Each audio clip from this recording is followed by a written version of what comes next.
Magandang araw po sa inyo, Sir Blair. Lalong-lalo na po sa mga giliw ninyong tagapakinig at taga-suporta sa inyong mga YouTube channel.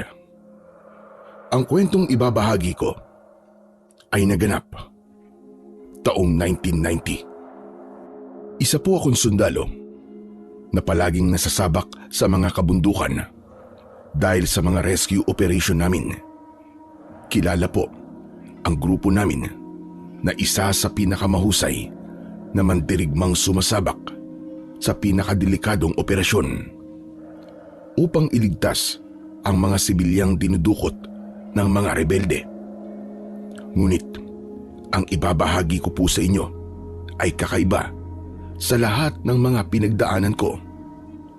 Napunta po kasi kami sa isang lugar na walang sino man ang nakakalabas kapag pumasok na roon. Doon na nga po nagsimula ang nakakakilabot kong karanasan. Mula sa kamay ng mga kakaibang nilalang na hindi ko po nakikita sa buong buhay ko. Upang lubusan niyo pong maunawaan, sisimulan ko po ang kwento sa isang operation namin sa baryo ng Dalakitnon, kung saan yun ang naging dahilan kung bakit kami ipinadala sa pinakadelikadong misyon na yun. Kilalanin niyo na lamang po ako sa pangalang Elmo. At ito ang aking kwento. Sir, positive. Dito nga nagkukuta si Commander Tarog. Okay men, get ready. Sikapin yung di masaktan ng mga biyag. Sabay-sabay na sumagot sa akin ang mga tauhan ko. Itinaas ko ang kamay ko bilang hudyat ng paglusob. Hinati ko sa 2 pangkat ang mga tauhan ko at ang isa ay para kay First Lieutenant Max Aguilar. Sila ang in charge sa kaligtasan ng mga biyag at kami naman ang bantay sa mga rebeldeng gumagala sa paligid ng kuta. Dala ko nun ang aking M16 at maingat na binabaybay ang kabilang direksyon sa mismong target point namin upang masakote ang mga rebelde. Napapalibutan ito ng mga nagtataasang puno ng nyog, kaya mahirap para sa amin ang lumapit dahil madaling mapapansin ang presensya namin. Nang masigurado naming walang bantay sa itaas ng puno, nakabaluktot kaming naglakad papasok sa kuta. Naghiwa-hiwalay kami at 2 alagad ko lang ang natira sa tabi ko. Maya-maya pa ay nakita kong lumabas mula sa kubo ang pangkat ni Max at isinenyas nito sa akin na ayos na ang lahat. Kasabay ng pagkakaligtas ni Max sa mga biyag at nadala ang mga to sa ligtas na lugar, doon na kami nagsimulang umatake at nagpaputok ng baril. Agad na gumanti ang mga kalaban, kaya nakipagsabayan na rin kami. Tumagal halos ng 1 oras ang pakikipagpalitan namin ng putok ng baril. Marami ang nasugatan sa pangkat namin. Ngunit naubos ko naman ang mga tauhan ni Commander Tarog. Hanggang sa siya na lamang ang natira. Hindi ko naman inaasahang nasa likod ko pala si Commander Tarog at balak niyang agawan ako ng armas. Tinamaan niya ako ng suntok sa muka, pero agad din akong nakabawi at malakas ko siyang sinipa sa dibdib. Bumagsak siya sa lupa at tinutukan ko kagad siya ng baril sa muka. Kaya natigilan ito at hindi na nakakilos. Taas ng kamay! Kung ayaw mong butasin ko ng bala ang mukha mo! Itinaas nito ang kanyang 2 kamay. Ngunit may kasamang ngiti na tila ba ng aasar. Sinabi nitong ang mga scout ranger daw na kagaya ko ay walang panama sa kanilang commander na si Aguila. Kaya pakawalan ko na raw siya kung ayaw ko raw na maubos ang mga tauhan ko. Dahil doon, mas lalo kong idinikit ang dulo ng baril ko sa pisngi niya. Kaya napasigaw ito dahil sa init. Matagal ko nang naririnig ang pangalan ng commander ninyo. Pero nasan siya ngayon para iligtas ka? Sige, tumayo ka na dyan. Sir, secure na po ang area. Okay men, let's go! Kahit nahuli na namin si Commander Tarog, nagwawala pa rin ito at walang tigil sa pagbabanta sa buhay namin. Humanda raw kami sa commander niya. Dahil naiingayan ako sa kanya, itinutok ko ang baril sa ulo niya. Kapag hindi ka tumigil, makakarating ka sa kampo namin ng isang malamig ng bangkay. Naiintindihan mo ba yon? Sir, kalma lang po. Ibaba niyo na po ang baril niyo. Saka ko ibinaba ang baril ko. Kilala ako ni Max. Kapag umiinit ang ulo ko, talagang may kinakalagyan sa akin ang nahuhuli naming rebelde. Naalala ko kasi ang ginawa nila sa una kong mga tauhan, kung saan pinahirapan nila ang mga ito bago pinatay. Samantalang kami, kapag nakakahuli kami ng mga pinuno ng rebelde, maingat naming isinusurrender sa pamahalaan. Pagkatapos ng misyon naming yun, ay pinagbakasyon muna kami ni Major Lazaro.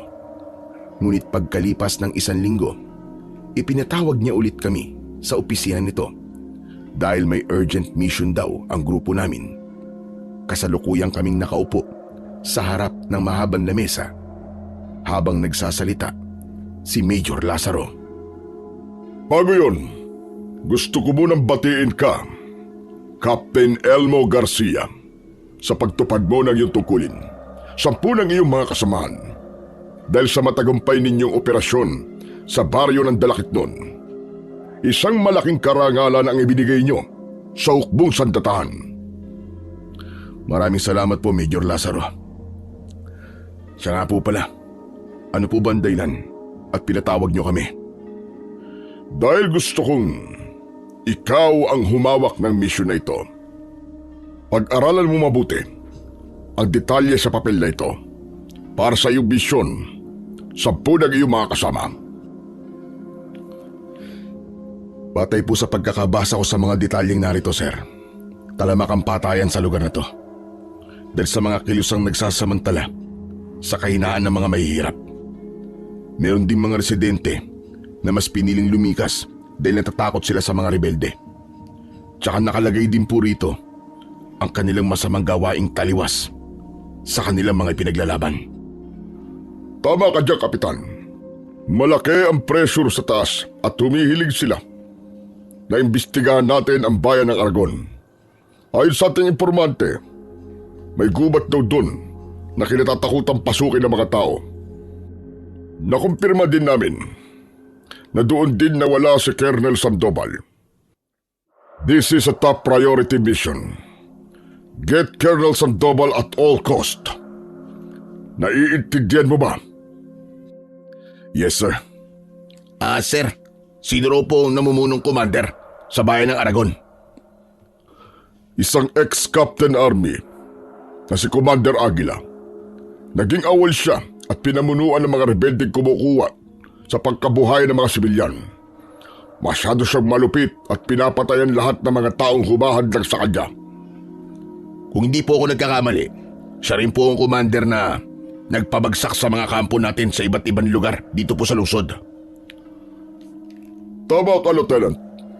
Ginamit niya ang mga nalalaman niya nung sundalo pa siya upang madali niyang mapabagsak ang mga detachment natin. At bilang tugod natin sa kahilingan ng mga nakatataas, ikaw, Captain Elmo Garcia, at ang tauhan mo ay inaatasan ko sirain ang puwersa ng mga private army ni Commander Aguila. Nagkakaintindihan ba tayo? Yes, sir. Sir, paano naman po yung coordination dito? Inaayos na ang lahat. Mag-iingat kayo sa bawat kilos niyo sa bayan ng Aragon. Dahil ang mismong mga residenteng nakatira doon ang siyang ginagamit ni Commander Aguila bilang espiya niya. Mahalaga rin pag-aralan ninyong mabuti ang mapa at detalye sa mga papel na hawak ninyo. Tinignan namin isa-isa ang mga papel na nasa kamay namin. pati na ang mga larawan ng mga rebelding tinutukoy ni Major Lazaro. Kaya lang, sa mga larawang nasa loob ng papel, si Commander Aguila lang ang walang muka. Kaya naman, napatingin ako sa gawi ni Major Lazaro. Maaaring nagtataka kayo dahil sa lahat ng mga tao nasa larawan, ang commander lang nila ang walang muka. Yun ay dahil wala pang nakakakita sa totoo niyang itsura. Hindi kagaya ng mga tauhan niya na pabalik-balik sa palengke para manguleksyon ng lagay para sa kilusan nila. Sir, baka naman po sinadyang hindi ilagay ang mukha ni Commander Aguila dito dahil natatakot ang mga residente na ituro ang pinunong yun. Maaaring tama ka, Lieutenant. Palagi na po naming naririnig ang pangalan ni Commander Aguila, kaya imposible pong wala pang nakakakita sa mukha niya. Sa tingin ko po, malakas ang taong nasa likod niya, kaya malakas ang loob niyang banggain ang gobyerno. Hindi lang malakas, kundi malupit din pinuno. Bueno, hangad ko ang tagumpay ng operasyon ninyo. Salamat po, sir. Okay. Good luck, men. Salamat po. Nang lumabas kami ng opisinang yon, alam naming nasa hukay na kagad ang isa naming paa. Kanya-kanyang paalam sa mga pamilya. Ako naman, sa mga magulang kong may sakit. Kahit nasa barracks na kami, ang misyon pa rin namin ang pinag-uusapan namin. Sir, anong iniisip nyo? Ang misyon natin ang iniisip ko. Naging palaisipan kasi sa akin kung bakit marami ang nawawalang sundalo sa lugar na yon. Sa totoo lang, sir, ang misyon na to ang kakaiba sa lahat. Iba kasi, ang bigat ng nararamdaman ko, sir. Bakit mo naman nasabi ang bagay na yan? Alam ko po kasi ang kwento ng mga sundalong nawala sa gubat na tinutukoy ni Major. Kung papalarin po tayo, pang-anim na unit na tayong susubok pasukin ang gubat na yon. Ano kaya ang meron sa lugar na yun, no? Wala pong makapagsabi, sir. Talagang walang bakas na naiwan sa mga sundalong pumasok doon. Ultimo signal ng radyo. Misteryosong nawala nung pumasok sila sa gubat na yon. Hindi lang natin top priority na mahanap ang pangkat ni Colonel Sandoval. Hindi ko tatanggapin ang misyong to eh. Palagi nila tayong pinapadala sa mga delikadong misyon kagaya nito. Di lang naman tayong sundalo, di ba?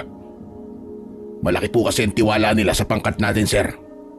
Kaya kung minsan tuloy, mahirap din po palang maging mahusay pagdating sa tungkulin. Tama ka dyan. Wala naman tayong magagawa dahil itong sinumpaan natin tungkulin. Kaya lang, mabigat ang nararamdaman ko dahil sa pamilyang may iwan ko eh. May sakit na naman kasi ang mag-asawa. At wala ako sa tabi nila para alagaan sila. Ganyan naman po talaga sa tungkulin natin, sir eh. Ang sinumpaan muna natin bago ang pamilya. Siya nga po pala, sir. Kailan ba natin sisimulan ang plano natin? Mamayang madaling araw, papasukin natin ang bundok ng Aragon. Ang iba may iiwan upang mag-imbestiga. Papakiramdaman natin ang kilos ng mga tao, pati na ang mga alagad ni Commander Aguila. Get all the necessary information about him. Iwasan nating masangkot sa anumang kaguluhan. Sige boys, ihanda na ang mga gamit. Agad kaming nagsipaghanda ng mga kagamitan sa pag-akyat namin sa bundok ng Aragon. Pero bago yun, kailangan naming magmatsyag sa bayan at magtanong-tanong ng tungkol sa patakaran ng target naming commander ng kilusan. Umalis kami sa kampo ng 4:00 ng madaling araw at binaybay namin ang daan papunta sa liblib na bahagi ng unang baryong papasukin namin. Napadpad kami sa palengke ng bayan at lahat ng mga taong naroroon masama ang tingin sa amin. Sir, bakit parang pansin ko pinagtatawa na nila tayo? Mukhang nangungutya rin ang titig nila. Natitiyak ko na hindi lang tayo ang dumaan dito. Pinagtatawa na nila tayo dahil iniisip nilang hindi na tayo makakabalik ng buhay sa pamilya natin sa oras na pumasok tayo sa lugar nila. Maaaring gano'n na nga. Sabihan mo mga kasama natin na maging alerto sa paligid. Iba ang kutob ko sa uri ng tingin ng mga tao sa atin. Sinabihan ko na po sa pamamagitan ng senya, sir. At maglakad lamang sila ng diretso para maiwasan ang pagpukaw sa atensyon ng mga tao. Okay, bilisan na natin maglakad. Ibinaling na lamang namin ang atensyon namin sa paglalakad. Pinasok namin ang makapal na bahagi ng kakahuyan papunta sa bundok ng Aragon. Ilang oras din kaming naglakad. Dala ang aming mga baril, lubid at malalaking bag na naglalaman ng mga bala. Si Max naman ang may dala na radyo. Sir, sa bahaging yun, may mga taong nagkakagulo. Tumigil muna tayo rito. Alamin natin kung ano nangyayari sa kanila. Pinagmasdan namin ang mga taong nagkakagulo sa gitna ng bakuran ng mga bahay na nakatayo doon. Batay sa pagkakasuri ko, isang tribo yun ng mga taong nakatira sa paanan ng bundok ng Aragon. Sa tingin ko po, may pinagkakaguluhan sila ron at batay sa reaksyon ng mga tao, isang bangkay ang nakita nila. Sabihan mo mga kasama natin, nalalapit tayo sa mga taong yun. Nang masigurado naming walang banta ng panganib sa paligid, lumapit kami sa mga tao. Nung una ay natakot sila at umiwas sa amin. Pero nang tignan namin ang isang bangkay ng lalaki na nakahandusay sa lupa, kinausap ko sila. Ano po nangyari dito? Ang sumagot sa tanong ko ay isang matandang lalaki na may hawak na tungkod na gawa sa kahoy. Maraming kwintas ang nakasuot sa kanyang leeg at may balahibo ng manok na nakatali sa kanyang ulo gamit ang kulay pulang panyo. Sa tingin ko ay siya ang pinuno sa tribong yon. Pagkaraniwan na yan dito. Kaya wala kayong dapat alalahanin sa amin. Makakaalis na kayo. Ayaw naming madamay sa gulong dala nyo. Hindi po kayong inaalala ko, Tatang, kundi ang bangkay ng taong to. Nakauniforme po siya ng kagaya namin. Sino po may gawa nito sa kanya? Wala kaming alam sa nangyari sa kanya. Ginagawa lamang tapunan ng bangkay ang lugar namin. Alam ko po na natatakot lamang kayo sa taong nasa likod ng pagkamatay ng kasamaan namin. Kaya wala sa inyo ang nagsasalita ng tungkol sa nangyayari dito, tama ba? Sir, mukhang sinunog ang katawan ng biktima at sinadyang sirain ang muka para hindi makilala. Kung ako lang ang masusunod, ang gusto ko umalis na kayo at bumalik sa kampo ninyo dahil sigurado mapapahamak lamang kayo rito. Ano pong ibig niyo sabihin, Lolo? Hindi nyo alam ang pinapasok nyo, kaya huwag kayong magtanong. Sir, mukhang tinatakot lamang tayo na matandang to ah. Pansin ko nga eh. Tatang, pasensya na po. Pero hindi po ako natatakot sa sinasabi niyo. Wala akong magagawa. Ganyan din ang sagot sa akin ng pangkat na nauna sa inyo. Ngunit hanggang ngayon, wala nang nakabalik sa kanila. Alam ko kung saan kayo papunta. Pupunta kayo sa gubat ng Aragon, tama ba? Tama po kayo, pero walang mangyayaring masama sa amin doon. Sigurado kami. Kaya ang mabuti pa, sabihin nyo na ang mga nalalaman nyo sa mga nangyayari dito. Bago nyo isipin ang iba, unahin nyo munang alalahanin ang mga sarili nyo. Dahil kung hindi kayo maniniwala sa sinasabi ko, huwag nyo na akong kakausapin. Nagkatinginan kami ni Max. Kinabahan ako, ngunit hindi ako nagpahalata. Dahil sa sinabi niyo, Tatang, lalo pa naming aalamin kung ano ang meron sa bundok na yun. Max, Ano po yun, sir? itawag mo sa headquarters natin ang tungkol sa nangyari dito. Yes, sir. Hindi na ako kinausap ng matanda at hinayaan niya kaming manatili roon kahit ilang minuto lang. Nakakailang tanong ako sa matanda, ngunit wala akong marinig na tugon mula sa kanya. Kaya naman, ipinagpatuloy na namin ang paglalakad. Pumasok pa rin kami sa mas makapal na bahagi ng kakahuyan. Ilang beses kaming nakakita ng mga patay na baboy ramo at iisa lang ang napansin ko.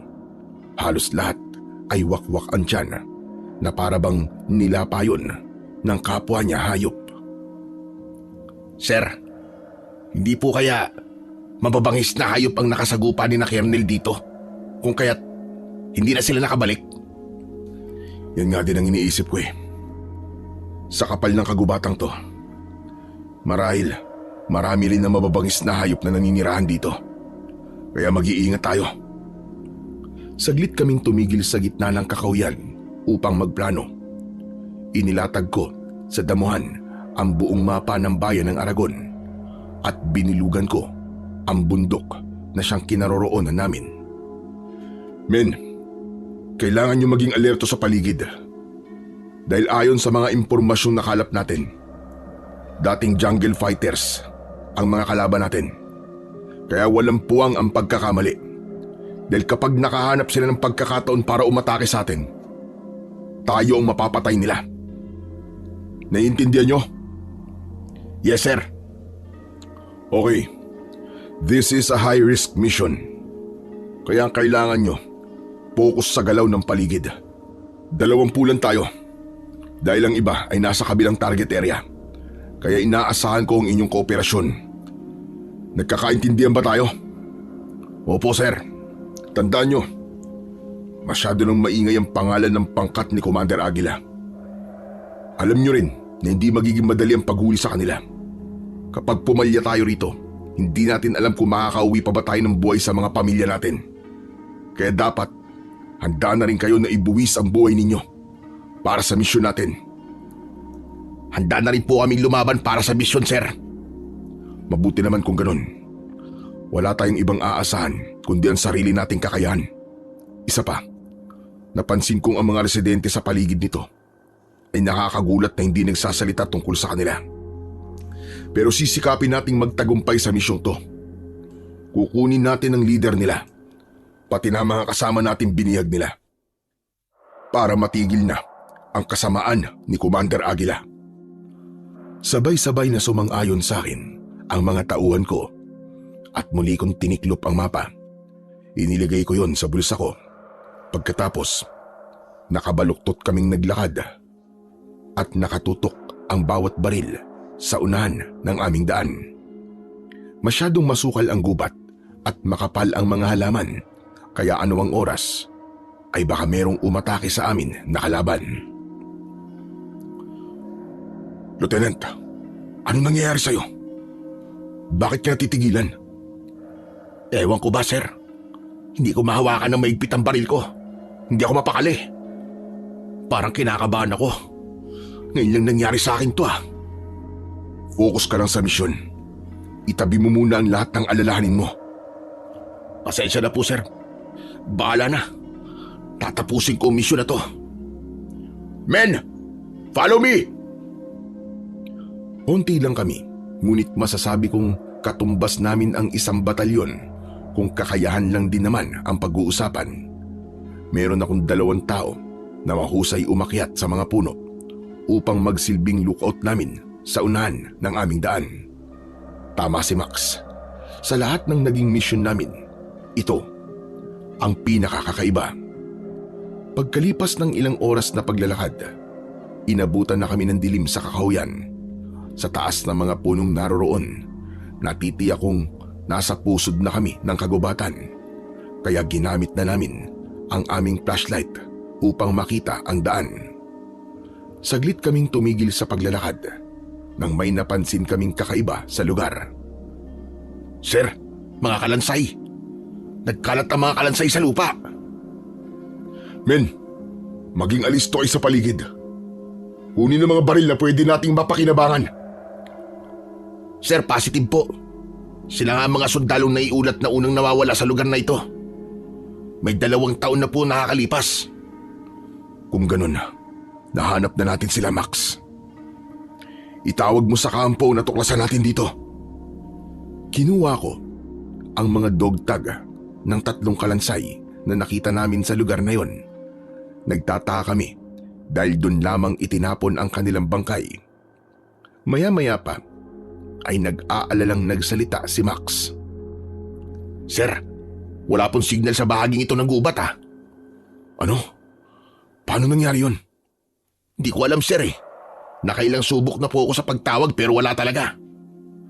Kung ganun, ito ang dahilan kung bakit wala tayong natatanggap na tawag mula sa mga tropa na pumasok dito. Ganun na nga po sir. Tsaka, tignan niyo po ang katawan ng mga kalansay oh. Walang bakas ng tama ng bala sa katawan nila. Ibig sabihin nun, ibang dahilan ang kinamatay nila. Kahit isa man lang sana na palatandaan binaril sila. Pero wala talaga eh. Hindi maaari. Iba ang kutob ko sa lugar na to. Dahil sa napansin namin, nagdulot yun ng takot sa mga kasama ko. Sir, tignan niyo rin po tong isa pang kalansay dito. Pagmasdan niyo po ang pagkakahawak niya sa kanyang M14. Ni walang bawas ng bala sa loob ng magasin ito. Malinaw na inatake po sila ng mabilis at hindi man lang sila nakapagpaputok ng baril. Dahil sa pagkakasuri namin ni Max sa katawan ng mga kalansay, mas naging alerto kami sa paligid. Si Max naman habang naglalakad kami, panay ang subok niya sa radyo, ngunit wala talagang signal. Ganun pa man, ipinagpatuloy namin ang paglalakad papasok sa mas masukal na bahagi ng kagubatan. Pero ang hindi namin alam, may mga matang nagmamasid pala sa amin. Mas matatalas ang paningin at mauhusay na kalaban ang naghihintay sa aming pangkat. Kung kami ay nangangapa sa dilim, ang mga nilalang sa paligid namin ay hindi. Lahat sila nakangisi habang mahinang umaangil. Dahil abala kami sa paglinga sa paligid, ay hindi namin napapansin ang mga nilalang na nakasabay sa aming paglalakad. Naghihintay lang ng tamang pagkakataon para umatake. Hanggang sa naramdaman ko ang kanilang presensya, kaya saglit akong tumigil sa paglalakad. Grabe. Gubat pa ba to? Kahit hayop matatakot na sumuot dito eh. Huwag ka maingay, Max. Sir, bakit po? Nararamdaman kong may mga nakatingin sa atin. Tumingin ako sa mga kasama ko, kaya sa pamamagitan ng senyas ko, nagtago sila sa mga halaman at pinakiramdaman namin ang paligid. Kaming dalawa naman ni Max ay dumapa sa damuhan habang nakatutok ang aming baril sa unahan. Diyos ko, may naririnig nga ako sir. Isang huni na para bang galit na kabayo. Kahit mahina alam ko nasa paligid lamang natin sila. Sinusundan lang nila tayo at anumang oras ay aatake sila sa atin.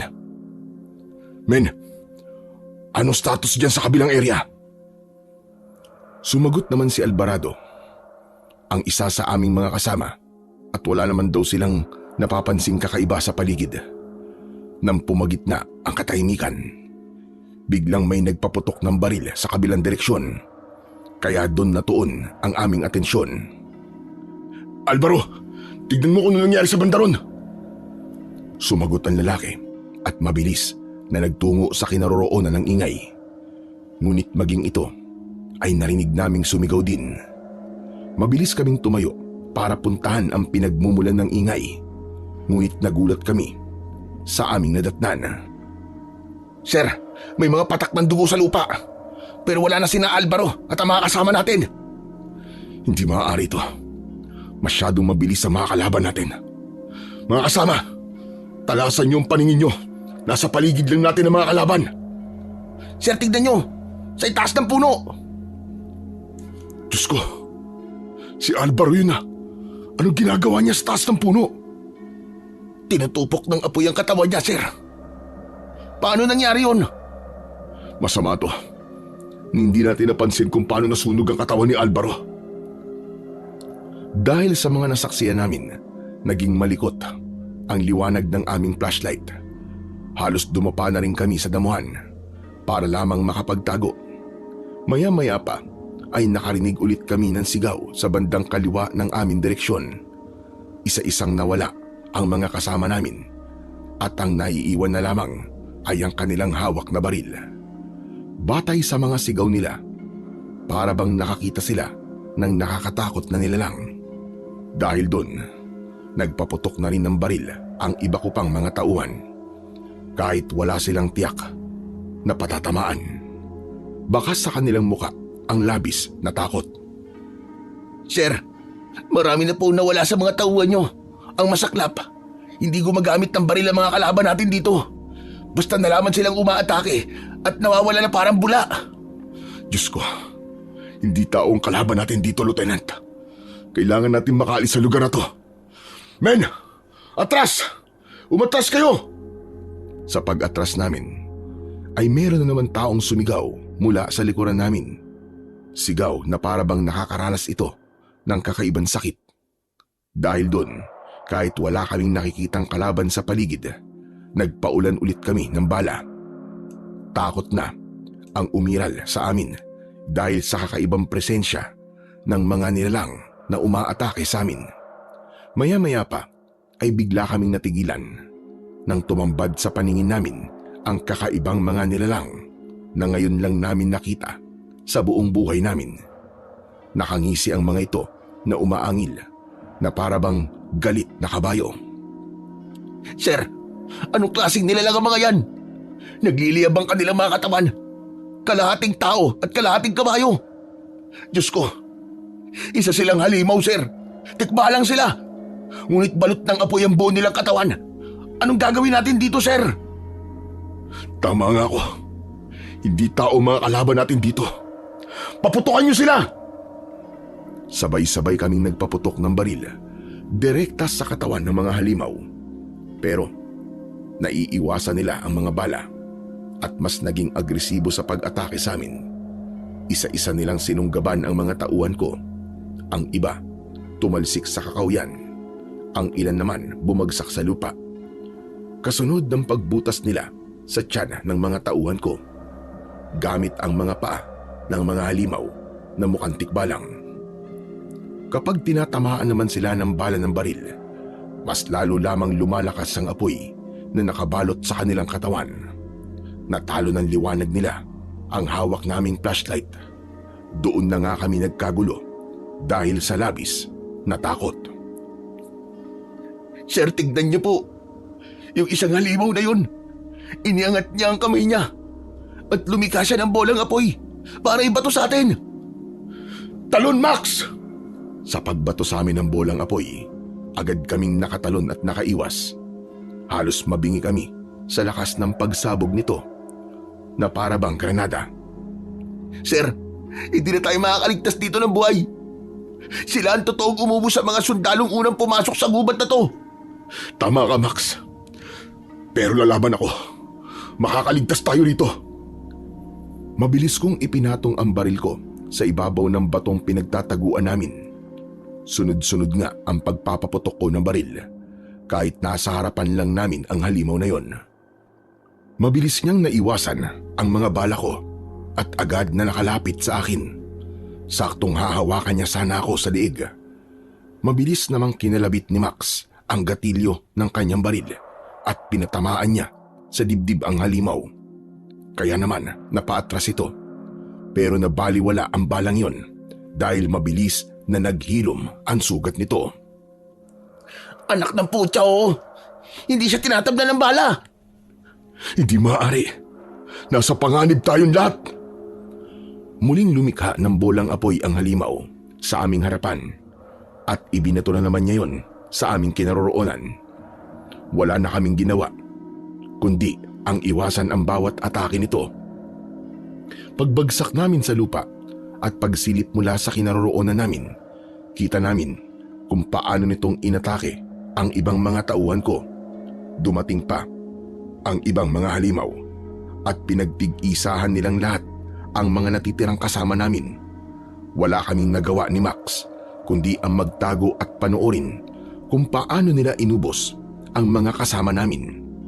Sinunog nila ang katawan ng mga ito hanggang sa maging abo.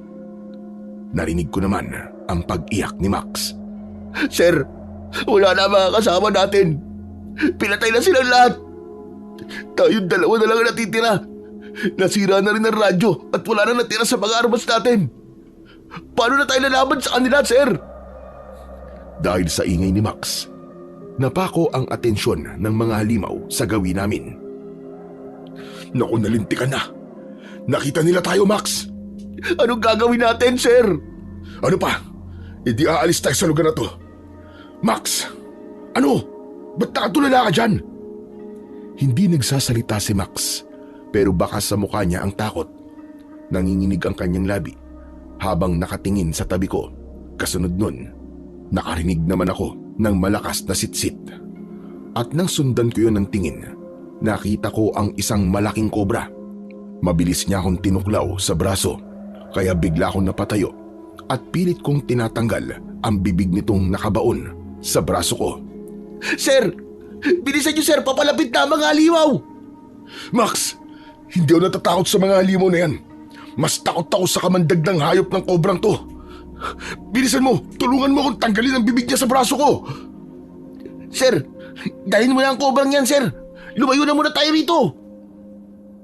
Hindi na natapos pa ni Max ang sasabihin niya dahil lumapit na sa aming kinaroroonan ang mga nilalang. Ngunit tumigil ang mga ito ilang dipaan layo sa amin. Tila natakot sila nang makita ang kobra sa braso ko. Umatungal ang mga nilalang at kasunod nun ay kumaripas sila ng takbo papunta sa madilim na bahagi ng kakauyan. Ngunit nag-iwan naman sila ng bakas ng apoy sa damuhan, kaya tuluyang lumiwanag ang paligid namin. Ako naman, pilit kong tinatanggal ang bibig ng banakon sa braso ko. Ano ba? Bakit ang lakas mo? Ang hirap mong tanggalin! Sir, umalis na po mga halimaw. Para bang natakot sila dyan sa kobra? Pwede ba, Max, tulungan mo muna ako rito? Kapag hindi natanggal sa braso ko, ang kobrang to, mamamatay ako sa kamandag nito. At mag-isa ka na lang sa gubat na to, kaya bilisan mo na. Saka lang naisip ni Max na tulungan ako. Kapag taranta ang pinairal, hindi talaga magagawa ng maayos ang inuutos. Dahil sa labis na takot ni Max, nagawa niyang kagatin ang katawan ng kobra. Kaya naman, natanggal ang bibig nito sa braso ko at mabilis itong gumapang papalayo sa amin. Nanghihina naman akong napaupo sa damuhan habang dumudugo ang sugat ko. Mabilis ko namang binunot ang punyal na nakatali sa hita ko at ibinigay ko yon kay Max.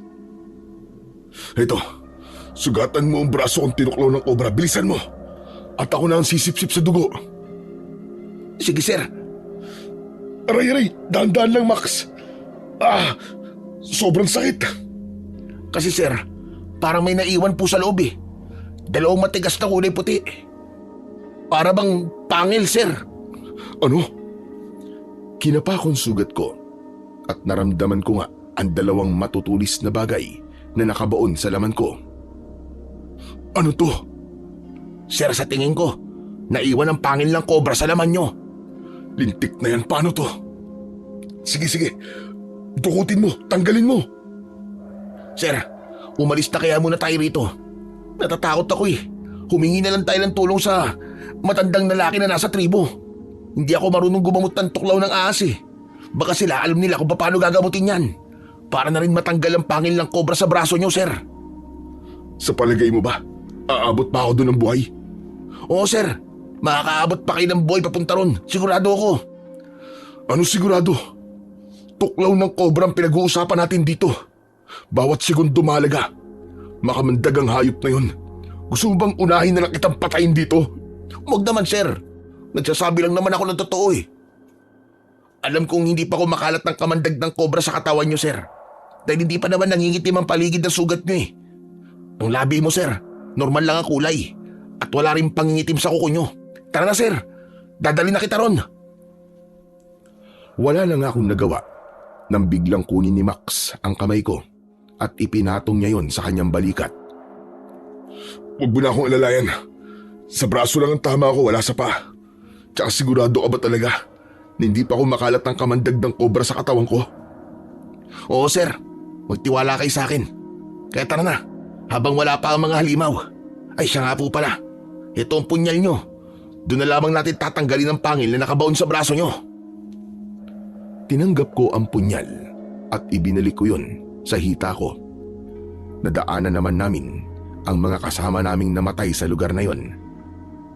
Dahil naman sa tuklaw ng kobra sa braso ko, Kinailangan naming umalis at iwan muna sila sa lugar na yon.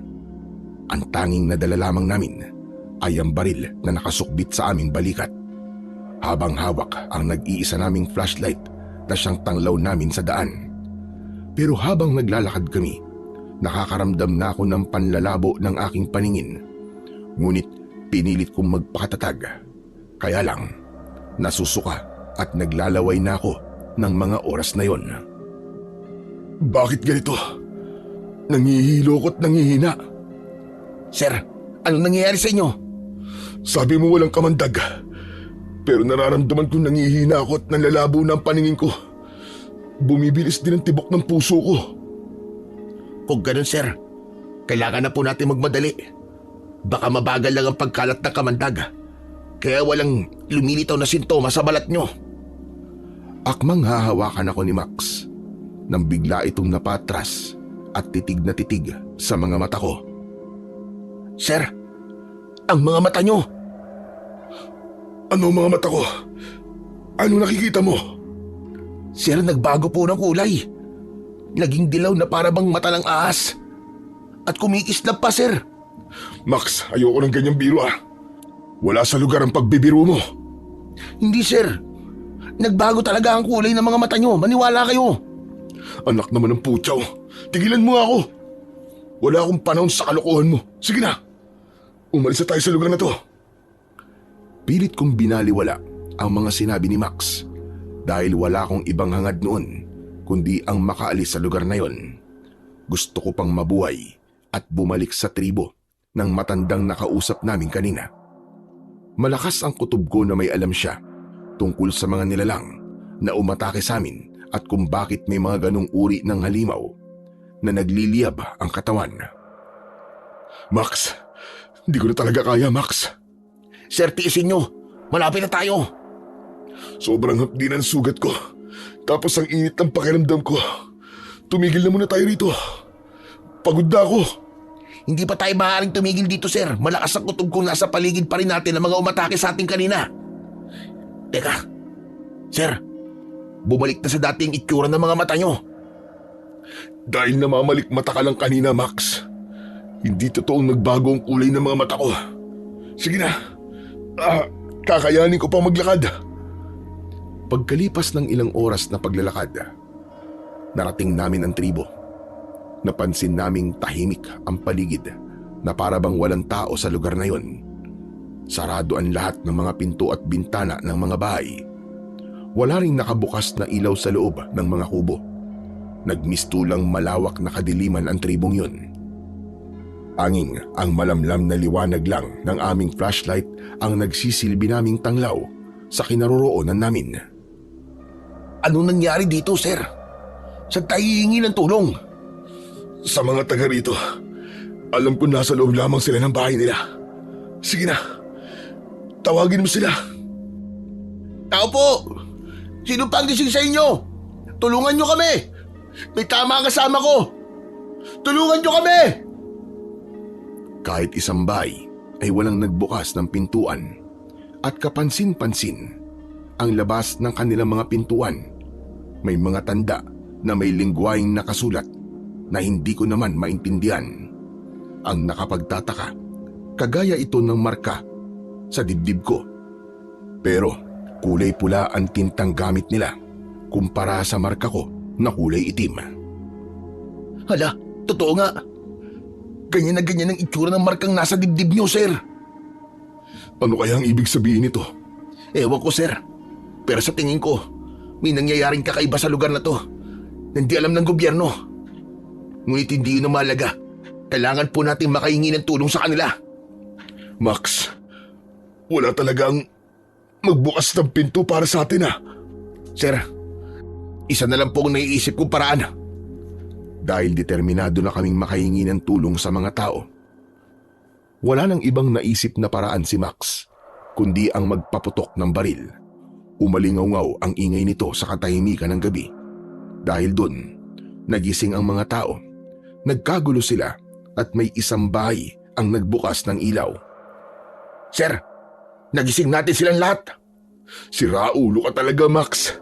Natural na magigising sila. Magpaputok ka ba naman ng baril eh? Aray, talagang napakasakit na ng sugat ko sa braso. Aalalayan na kitang maglakad, sir. Anong ginagawa niyo rito? Sabay kaming napalingon ni Max. Sa pinagmulan ng boses, nakita namin ang matandang lalaki na nakatayo sa unahan ng mga katribo nito. Tulungan niyo kami. Tinuklaw ng kobra kasama ko. Cobra ba ka mo? Aba, napaka-imposible naman yatang buhay pa siya hanggang ngayon. Kaya nga po kailangan namin ng tulong niyo. May oras pa para magamot siya. Tulungan niyo po kami, nakikiusap po ako. Hala, sige. Sumunod kayo sa akin. Nagsitabihan ang mga tao nang dumaan kami. Sumunod kami sa matanda at pumasok kami sa bahay nito. Yun lang ang nag-iisang bahay na may nakabukas na gasera. Madalas kaming binubulabog rito ng mga nilalang na naglalaro ng apoy. Kaya walang ni isang bahay rito nagsisindi ng ilaw kapag ganitong oras ng gabi. Ngunit dahil kailangan yung tulong ko, tatalasan ko na lang ang aking pakiramdam sa paligid. Sige na, iupo mo ang kasama mo sa bangko at titignan ko ang sugat niya. Salamat po. Pilo ang pangalan ko. Ang tawag nila sa akin dito ay Lolo Pilo. Ako naman si Captain Elmo Garcia. At siya naman, si First Lieutenant Max Aguilar. Mga Scout Ranger kami. Pasensya na po kayo dahil kinailangan namin ng tulong nyo at binulabog namin ang pananahimik nyo. Ayos lang yun. Tsaka huwag kayo mag-alala. Ligtas kayo rito. Hindi rin kayo nagkamali ng taong nilapitan. Dahil isa kong albularyong mananambal. Ang albularyong mananambal ay gumagamot ng taong natutuklaw ng ahas o nakakagat ng makamandag na hayop. Gamit ang mutya nila at mga halamang gamot ay kaya nilang lunasan ang mga sakit na dulot ng hayop. Matatanggal niyo pa po ba ang kamandag ng kobra sa sugat ni sir? Oo naman. Sandali lang. At ididikit ko sa balat niya ang batong tambal na ito upang malaman kung may kamandag ang sugat niya o wala. Tambal po palang tawag sa batong yan. Teka, nauhulog po ang bato at hindi dumidikit sa balat ko. Ibig sabihin nun walang kamandag. Paanong nangyari yun? Sigurado ka bang kobra talagang nakatuklaw sa'yo? Opo, nakita namin dalawa ni Max eh. Lolo, ang totoo nga niyan. Naiwan ang pangil ng kobra sa loob ng sugat niya. Totoo po ang sinabi ni Max. Sobrang sakit nga po ng sugat ko dahil sa naiwang pangil ng kobra sa laman ko. Teka, nakakapako nga ang sugat mo. Ang dalawang matutulis na bagay sa loob ng laman mo. Yan nga po ang tinutukoy namin, Lolo Pilo. Diyos ko! Tinaniman ka! Ano po? Anong ibig niyo sabihin? Tinaniman ka ng mutya ng makamandag na pangil ng kobra. Isa itong pambihirang kapangyarihan na ngayon ko lang nasaksihan. Teka, hindi ko po kayo maintindihan eh. May dahilan kung bakit hindi ka namatay sa kamandag ng kobra. Dahil ikaw ang pinili ng ahas bilang bagong tagapangalaga sa mutya niya. Teka, kung totoo po may mutya ng kobra si Kapitan, nangangahulugan pong siya rin ang tatapat sa mga nilalang na umatake sa amin kanina? Umatake? Anong ibig mo sabihin? Ang totoo po, kaming dalawa lang ni Max ang nakaligtas mula sa mga nilalang na umatake sa amin. Mabuti na lang at natakot sila sa kobrang tumuklaw sa akin. Mabuti nga at nakaligtas pa kayo. Alam ko na mangyayari to. Binalaan ko na kayo pero di kayo nakinig. Ano klase pong nilalang ang mga yon, Lolo Pilo? Ang tawag namin sa kanila ay mga binanginan. Binanginan? Ano pong uri sila ng nilalang? Sila ang mga uri ng tikbalang na may dugong engkanto. Takot ang mga tao sa kanila. Kaya mas pinipili naming manirahan dito sa kapatagan kesa mamundok. Nakita po namin ang itsura nila. Nababalutan po ng apoy ang buo nilang katawan.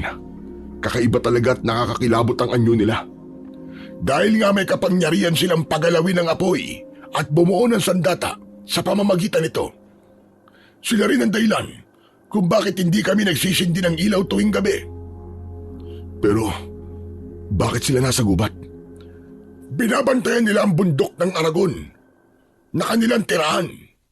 Nag-iiwan din sila ng apoy sa bawat bakas ng kanilang mga paa. Yun ang dahilan kung bakit ang ibang mga hayop na naninirahan sa gubat ay napipilitang umalis upang iligtas ang kanilang mga buhay. Kaya ang pagkakaroon mo ng mutya ay isang biyaya para sa aming lahat. Paano po ito magiging biyaya? Sobrang sakit nga po ng braso ko at ang hirap pong igalaw. Sa una lang yan. Dahil sa pagkakaroon mo ng mutya, magbabago ang lahat ng kakayahan mo. Magagawa mo ng sabayan ang takbo ng mga binanginan kahit gaano pa sila kabilis. Di po ako makapaniwala sa mga naririnig ko mula sa inyo. Tsaka Lolo Pilo, napansin ko po nagbago ang kulay ng mga mata niya kanina. Dahil nga umepekto kagad sa kanya ang kapangyarihan ng mutya ng makamandag na pangil ng kobra. Sino po ba talaga kayo? At paano niyo po nalaman ang tungkol sa bagay na to? Tulad na sinabi ko, ako ang mananambal na nagmula pa sa lahi ng mga babaylan at albularyo. Kaya alam ko ang lahat ng mga nangyayari sa paligid ko. Wala lang kaming magawa para labanan ng mga aswang na binanginan, sapagkat hindi kami nagtataglay ng ganyang klase ng kapangyarihan. Teka. Ibig po bang sabihin, tanging si Kapitan Elmo lamang ang makakapatay po sa kanila? Tama ka. Ganito rin po ba ang nangyari sa mga kasama namin pumasok sa gubat? Oo, lahat sila pinatay ng mga aswang na binanginan. Kaya maswerte pa rin kayo. Dahil kayo kauna-unang nakalabas ng buhay sa gubat na yun. Marami pa kaming pinag-usapan at ang lahat ng mga yon ay tungkol sa nilalang na nakasagupa namin. Maya-maya pa, itinalian na lamang ni Lolo Pilo ang braso ko gamit ang kulay pula niyang panyo mula sa kanyang ulo. Sige na, magpahinga na kayo. Dahil kailangan ko ng patayin ang ilaw sa bahay na ito. Salamat po sa tulong niyo, Lolo Pilo. Bago ang lahat, gusto ko malaman ninyo na hanggat maaari, wag na wag kayong lalabas ng bahay ko nang di ko sinasabi. Nag-iingat lamang kami dahil madalas kaming salakayin ng mga taon labas. Makakaasa po kayo. Nasusunod kami sa sinasabi niyo. Pero kung may mapapahamak po sa inyo ng dahil sa amin, hindi po kami magdadalawang isip na ipagtanggol kayo. Pagkatapos namin pag-usapan ang tungkol sa nangyayari sa tribo nila, itinanong na rin namin kung ano ang ibig sabihin ng markang nakita namin sa labas ng pinto ng kanilang bahay. Yung pala ang pangontrang ginawa ni Lolo Pilo para ipaalala sa mga binanginan na huwag silang papasok sa loob ng bahay. Simbolo raw yun ng propesiya ng mga binanginan bilang palatandaan ng kanilang katapusan. Takot daw ang pinuno sa markang yun upang maiwasan ang kaguluhan. Hindi na lang sila nagsisindi ng ilaw sa gabi. May marka kong kagaya nun, ngunit mas pinili ko na lamang na wag na munang magtanong tungkol doon. Maya-maya pa, sinamahan kami ng matanda sa magiging silid namin. Dahil sa labis na pagod, agad kaming nakatulog. Kinabukasan ay agad kaming napabalikwas ng bangon dahil sa malakas na boses ni Lolo Pilo. Kapitan Elmo, First Lieutenant Max, kahit na anong mangyari, wag na wag kayong lalabas ng bahay ko. Magtago kayo rito. Mabilis kaming tumayo mula sa higaan namin, ngunit hawak namin ang aming baril. Sumilip kami sa siwang ng dingding ng bahay ni Lolo Pilo at tinignan namin ang nangyayari sa labas. Nakita naming hinarap ng matanda ang mga rebelde habang hawak nito ang tungkod. Ter, may mga rebelde. May dala ang iba ng mga manok. Ang ilang kalalakihan, may mga hila na kalabaw at may sakayon ng mga sako ng palay. Ibig sabihin, sa pilitan nilang kinukuha ang mga pagkain ng mga taga rito. Wala na to sa kanilang pinaglalaban. Teka sir, sa gawin yun, yung lalaking kausap ni Lolo Pilo, hindi kaya siya na si Commander Aguila? Pagkakataon na natin para mahuli siya. Kung talagang siya si Commander Aguila, humanda siya sa akin. Teka, sandali lang sir. Marami ang madadamay kapag kumilos tayo. Hinawakan ni Max ang kamay kong may tangan sa baril at naalala ko ang sinabi ni Lolo Pilo. Pero ang hirap naman yatang magpigil ng galit kung nakikita kong sinasaktan nito ang matanda. Ano itong nabalitaan ko? Na may pangkat daw ng mga sundalo ang kinausap mo, ha tanda? Tama ka sa nabalitaan mo at pumasok sila sa gubat.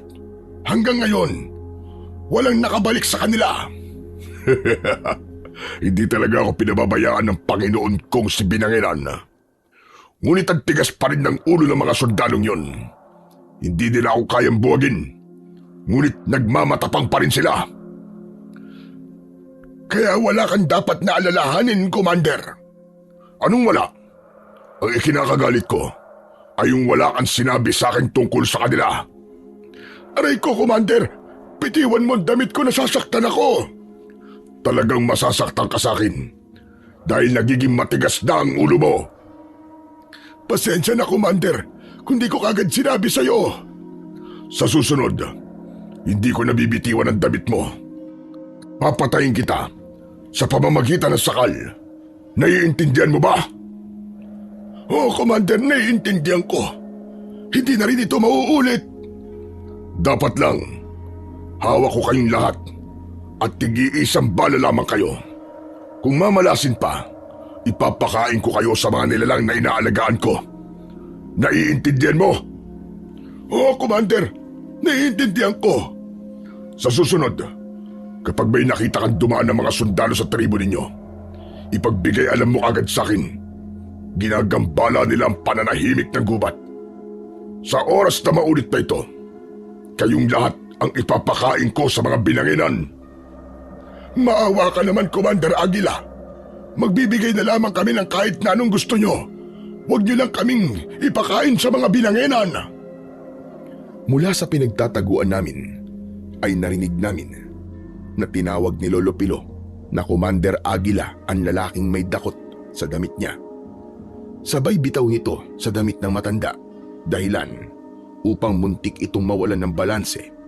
Mabuti na lang at naitukod nito sa lupa ang hawak nitong tungkod. Positive nga sir. Sila na nga ang target natin. Pagkakataon na sana nating mahuli si Commander Aguila kung wala lang sibilyang madadamay. Napansin namin na takot ang mga tao sa mga rebelde at kahit ang mga alaga nilang baboy ay dinala rin ng mga ito. Nang umalis ang grupo ni Commander Aguila, walang nagawa ang mga tao kundi ang malungkot at manghina. Mga kasama, patawarin niyo ako kung wala akong nagawa para ipagtanggol kayo. Wala tayong ibang pagpipilian kundi ang sumunod sa kanilang kagustuhan kaysa mamatay sa kamay ng mga Binanginan. May isang lalaki na nagsalita na hanggang kailan daw sila magtitiis. Kailan pa raw sila matututong lumaban kapag ba raw namatay na sila sa gutom. Sa bagay na yan, ay alam mo na ako anong sagot ko.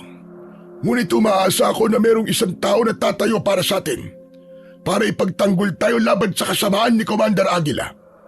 Isang mandirigmang magpapalaya sa atin sa kalupitan ng mga taong labas. Nagkatinginan kami ni Max nang lumingon sa gawi namin si Lolo Pilo. Alam nitong narinig at nakita namin ang ginawa ni Commander Aguila sa kanila. Hinintay lang namin na makapasok ang matanda at malungkot itong naupo sa bangkong nasa harap namin. Ngayong nasaksihan nyo na ang paghihirap namin, anong masasabi mo, Kapitan Elmo? Wala po akong masabi dahil naiintindihan ko po kung bakit natatakot kayo sa kanila. Bukod pa ron, nalaman ko po na sila palang nag-aalaga sa mga Binanginan upang mapanatili ang kanilang puwersa. Tama ka, Kapitan. Ngayong alam ko nang nasa iyo ang mutyang kinatatakutan ng mga Binanginan, kakapalang ko ng mukha ko para humingi ng tulong sa inyo. Tungkulin po namin protektahan kayo laban sa mga masasamang taong yun. Kaya wag po kayo mag-alala. Tutulungan ko po kayo. Siya nga pala, kailangan ninyong lumipat ng ibang mapagtataguan. Dahil kapag nagkaroon ng inkwentro ang grupo ni Commander Aguila, basta na lang silang pupunta rito para magpagamot sa akin. Ayokong madatnan nila kayo rito. Pambihira. Ang kapal din po pala ng apog ng Commander Aguilang yun. Pagkatapos po kayong takutin at pahirapan, sa inyo rin po pala sila humihingi ng tulong medikal. Tama ka, Max. Ang totoo. Sila ang pumatay sa mga nurse na nagme-medical mission sa tribo namin. Inubos sila sa harap namin at tinakot kami na matutulad daw kami sa kanila kapag hindi ko sila ginamot. Nakuyom ko ang aking kamao nang marinig ko ang sinabing yon ni Lolo Pilo. Ang alam ko, may mga buhay pambiyag na minsan kong ginamot dito. Ano po sabi nyo? May ginamot kayong mga biyag? Nakilala niyo po ba sila? Kung hindi ako nagkakamali, mataas na opisyal siya. Parang narinig kong tinawag siya ni Commander Aguila na Colonel Sandoval. Nagkatinginan kami ni Max at nagkaroon ng pag-asang buhay pa nga si Colonel Sandoval. Sir, buhay pa nga si Colonel. Diyos ko, salamat naman kung ganun. Ibig sabihin, kilala niyo siya. Opo. Anong binabalak niyo ngayon? Ililigtas po namin si Colonel. Salamat po sa impormasyon niyo, Lolo Pilo. Walang anuman. Siya nga pala, habang nagpaplano kayo, sasamahan ko kayo sa kubo ko na matatagpuan malapit sa ilog. May mga sandata ako ron na makakatulong sa inyo sa paglusob. Maraming salamat po talaga sa tulong ninyo, Lolo Pilo. Tulad ng napag-usapan namin, sinamahan kami ng matanda papunta sa kinaroroonan ng kubo nito. Ilang oras lang ang nilakad namin bago kami nakarating doon at tumambad sa paningin namin ang maliit na kubong gawa sa kawayan at kugon. Agad kaming pumasok sa loob nun at nakita namin ang mga nakasabit sa dingding na iba't ibang klase ng armas, pati na ang iba't ibang uri ng mga patalim. Ngunit kakaibang sandata ang kinuha ni Lolo Pilo at iniabot niya sa akin. Nagtataka naman akong napatingin sa muka ng matanda. Lolo Pilo, bakit po itong sandatang itong ibinigay niyo sa akin? Gawa lamang po ito sa kahoy. Gawa nga lamang yan sa kahoy. Ngunit mas makapangyarihan yan sa lahat ng mga sandatang nakasabit sa dingding. Nagmula pa yan sa puno ng balete. Hindi ba't kadalasang ginagawan lagusan at tirahan ng mga engkanto ay ang puno ng balete? Opo. Kaya yan din ang gagamitin mo sandata laban sa mga aswang na binanginan. Galing pa yan sa isang mabagsik na albularyo na kinatatakutan nun ng mga masasamang nilalang. Sa oras na magamit mo yan sa katawan nila, mag-iiwan yan ng malalim na sugat at hinding-hindi yun maghihilom. Parang napaka-imposible naman po nito, Lolo Pilo. Walang imposible sa mutya, Kapitan Elmo. Sa pamamagitan ng punyal na kahoy, malulusaw ang katawan ng mga binanginan at maglalaho ang kanilang kapangyarihan, pati na ang kanilang kakayahang bumuo ng bolang apoy. Makakaramdam din sila ng panghihina at sa ganyang paraan, madali mo na silang mapapatay. Kahit saan mo sila patamaan, may bisa ang punyal para patayin sila. Hindi ko po akalain na may silbi pala ang punyal na gawa sa kahoy ng balete. Bakit po ganito to kalakas? Dahil sagana yan sa orasyon na nagmula pa sa mga ninuno ko na mga pinakamahuhusay na albularyo at manunugis nung panahong yon.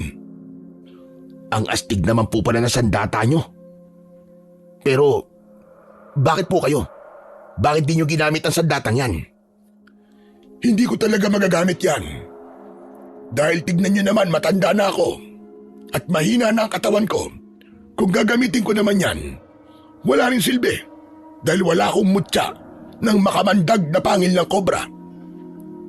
Tanging ang makakagamit lang sa punyal ay ang may nakatanim na mutya sa katawan. Kung ganun po, iingatan ko po ang sandatang ito. Sir, pagkakataon mo nang matalo ang mga aswang na binanginan, Ay teka, sandali lang po Lolo Pilo. Aling sandata naman ang para sa akin? Nakikita mo ba ang panang yon? Opo, yung katabi ng shotgun. Kunin mo. Bagay yan sa'yo. Para sa malayo ang pag-atake. Hindi ka makakahabol sa bilis ng mga binanginan. Kaya yan ang gagamitin mo para habulin ang kalaban. Ano naman po ang kakayahan ng pana ko, Lolo Pilo? Mababawasan ang lakas at bilis ng mga binanginan. Yun lang ang kakayahan ng pana. Ngunit malaking tulong yon upang hindi ka kagad masaktan.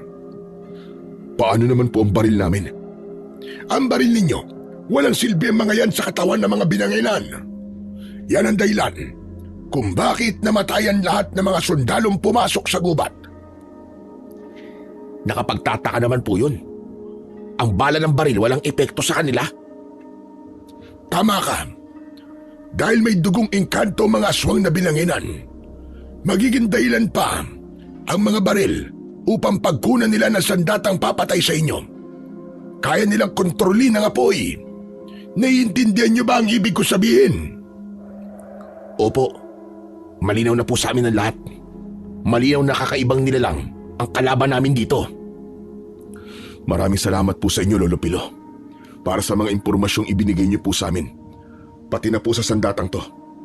Kung wala po kayo, baka hindi na rin namin alam kung ano ang gagawin namin. Pero kailangan niyo pa rin mag-ingat at magsanay para sa mga sandata ninyo. Tama po kayo. Kailangan namin ng pag-iensayo. Lalo na at nakita namin kung paano gumalaw ang mga binanginan. Isa pa, masyado silang mabilis para maliitin ang kakayahan nila. Nagkakamali ka, Kapitan Elmo. Sapagkat ang pagkakaroon mo ng mutya ay magbibigay sa iyo ng mga kakaibang kakayahan. Natutumbas sa kakayahan ng mga binanginan. Lahat ng kanilang mga kakayahan, kaya mo nang tapatan yun. Kaya sila ang mahihirapan sa iyo. Hindi ka nila basta-basta masasaktan at mapapabagsak. May kakayahan ka na rin na magpagaling ng sugat mo. Ano po? May kakayahan akong pagalingin ang sugat ko? Paano po mangyayari yun? Pagbastan mo. Sige, tanggalin mo ang nakatali sa braso mo. Tanggalin mo ang benda. Makikita mo na marka na lang ng tuka ng ahas ang makikita mo dyan sa balat mo. Tinanggal ko nga ang panyo at laking gulat ko nang makita kong wala na akong sugat roon at 2 itim na tuldok na lamang ang natitira. Hinaplos ko yun at wala na rin akong nararamdamang sakit. Dahil doon, nabigla rin si Max. Hala, paano po nangyari yan? Talaga palang makapangyarihan ng mutya sa braso ni Sir. Oo, Max. Matatanggal lamang ang mutya sa braso ni Kapitan Elmo kapag ang punyal na mismo ang gagamitin niyang pangtanggal sa nakabaon na pangil ng kobra. Bakit patatanggalin ang mutya kung may taglay naman po itong kapangyarihan? Kung ako yan, hahayaan ko na po ang mutya sa braso ko. Hindi rin maaari, Max, sapagkat ang katawan mismo ang kusang tatanggi sa kapangyarihang taglay ng mutya. Kapag sumapit ang edad niya sa 60, kailangan talaga niyang tanggalin yan gamit ang punyal. Para po palang bakuna. May expiration date din. Bakit kaya ako ang pinili ng kobrang yun? Sapagkat nakita niya ang dedikasyon mong lumaban sa mga aswang na binanginan. Kahit wala kang sapat na kakayahan at sandata para labanan sila, ipinakita mong karapat dapat ka para sa mutya. Kahit hindi sa akin nangyari ang bagay niyan, nagpapasalamat pa rin ako sa kobrang tumuklaw sa iyo. Bakit naman po? Dahil sa iyo ibinigay ang kanyang mutya. Maaaring sa mga oras na ito, patay na rin ang kobra na yon. Oh, bakit naman po mamamatay yung kobra? Hindi naman po siya sinaktan ni Kapitan eh. Namamatay kasi ang nangangalaga sa mutya kapag naipasa na nila ito sa bagong tagapangalaga. Kaya naman, Kapitan Elmo, huwag mong sayangin ang buhay ng kobrang yon. Dahil gusto niya na magkaroon ng katahimikan ng gubat na yon. Ang gubat na tirahan ng mga kauri niyang hayop. Huwag po kayo mag-alala. Hindi masasayang ang buhay ng kobra sa pagkakataong binigay niya sa akin. Salamat sa Diyos Dininig niya ang kahilingan namin na magkaroon ng isang taong tatayo para palayain kami mula sa kamay ng mga masasamang nilalang na yon. Pati na rin sa malupit na commander ng lugar na ito. Gagawin po namin ang lahat para matupad ang kahilingan ninyo. Makakaasa po kayo, Lolo Pilo. Nagagawin namin ang lahat para matapos na ang paghihirap nyo. Aasahan ko yan, Lieutenant Max at Kapitan Elmo. Mag-iingat kayo. O sige, kailangan ko nang umalis. Hindi maaaring malaman ni Commander Aguila na tinutulungan ko kayo. Marami siyang mata sa paligid at anumang oras.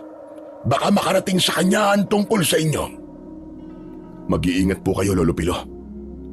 Nang iwan kami ni Lolo Pilo, ay nagkatinginan kami ni Max. Pinagmasdan naming mabuti ang mga sandatang nasa kamay namin. Nang hawakan ko yon ng maigpit, lumitaw ang isang kakaibang liwanag na parabang ilaw ng gasera. Ako lang ang nakakakita sa liwanag dito. Max, ito na ang pagkakataon natin para ipagpatuloy ang misyon. Kasama mo ko sa labang ito, sir. Makakaasa ka. Habang naghihintay kami sa pagsapit ng gabi, sinimulan namin ang pagsasanay sa paggamit ng aming mga sandata. Nagtunggali rin kami upang sukatin ang aming lakas gamit ang mga sandatang nasa kamay namin. Mabilis naming natutunan ang iba't ibang taktika sa pakikipaglaban ayon sa kakayahan ng aming armas. Nagulat naman si Max dahil napansin niya ang pagbabago sa kilos ko. Ama nga si Lolo Pilo. Luminaw ang paningin ko kahit madilim ang paligid na para bang may sarili akong ilaw. Ang pandinig ko lumakas din at ultimo yabag ng hayop mula sa malayo ay naririnig ko. Ganon din ang pang-amoy ko at nalalaman ko kung may hayop na umaaligid sa akin. Talagang kakaibang naging epekto ng mutya sa katawan nyo, sir. Nahirapan nga po ako sa inyo kanina na talunin kayo eh. Bago umalis si Lolo Pilo, sinabi niya sa akin na malalaman ko rin daw kapag nasa paligid natin ang mga binanginan dahil iinit daw ang mutyang nakabaon sa braso ko. Wala na po palang makakapigil sa atin. Oras na para umatake sa kanila. Pagsapit ng tamang oras, binaybay namin ang daan pabalik sa lugar kung saan namin iniwan ang mga kasama namin. Nagulat kami sa aming nadatnan. Kapitan, nawawala po ang katawan ng mga kasama natin ah. Sino kaya ang kumuha sa bangkay nila? Malakas ang kutob kong kinuha sila ng mga rebelde. Hinala ko, malapit lang dito ang kuta ni Commander Aguila. Maya-maya pa, ay bigla kong naramdaman ang pag-iinit ng braso ko. Max, sumanda ka. May mga binanginan sa paligid. Sir, ito na po yun. Pagkakataon na po natin para masubukan ang mga sandata natin. Tama ka. Pero mag-iingat ka pa rin ha. Agad na inihanda ni Max ang kanyang pana at itinutok yon sa unahan ng kanyang daan habang sukbit nito sa balikat ang pahabang basket na gawa sa ratan na naglalaman ng 100 piraso ng palaso. Ako naman ay mahigpit kong hinawakan ng punyal at maingat na humakbang pasulong. Ilang sandali pa, nakarinig kami ng huni ng kabayo ilang metro ang layo mula sa amin. Pagkatapos ay lumiwanag ang paligid dahil sa apoy na nanggagaling sa katawan ng mga binanginan. Max, maging alisto ka. Pinaliligiran nila tayo. Dahil dun kung saan-saan itinutok ni Max ang kanyang sandata. Sa kanan at kaliwa, basta may kaluskos, dun siya nakaharap. Hindi nga nagtagal, may lumukso sa unahan ng aming daan. Nariyan na sila. Nakangisi na akala mo yung mga halimaw na gutom. Tumutulo rin na malapot nilang laway. Akala nila, matatakot tayo sa kanila. Hoy, mga binanginan! Ngayon kayo lumaban. Ngayon nyo kami atakihin. Magbabayad kayo sa ginawa nyo sa mga tauhan ko. Umatungal sila ng malakas, sabay taas ng unahan ng kanilang mga paa. Pagpatak nun sa lupa, agad silang bumuo ng bolang apoy gamit ang kanilang kamay. Sir, ibabato nila sa atin ang bolang apoy. Umilag tayo! Mabilis ang ginawa naming pag-iwas, sabay sugod sa kanilang kinaroroonan. Nauna ang palaso ni Max na bumaon sa isang binanginan. Nanghina ito pero umatake pa rin kay Max. Ako naman, mabilis ang takbo papasugod sa isa pang binanginan. Lumukso ako ng mataas para itarak ang punyal sa likod nito. Umatungal ang binanginan dahil sa labis na sakit. Kasunod ng pagkawala ng apoy na bumabalot sa katawan nito. Napaluhod ito sa lupa at nalusaw ang katawan hanggang sa maging abo. Nakita yon ng isa pang binanginan. Natakot ito kaya kumaripas ito ng takbo papalayo sa akin. Ngunit naging mabilis din ang takbo ko at sinabayan ko siya. Lumukso ako para sumakay sa likod niya.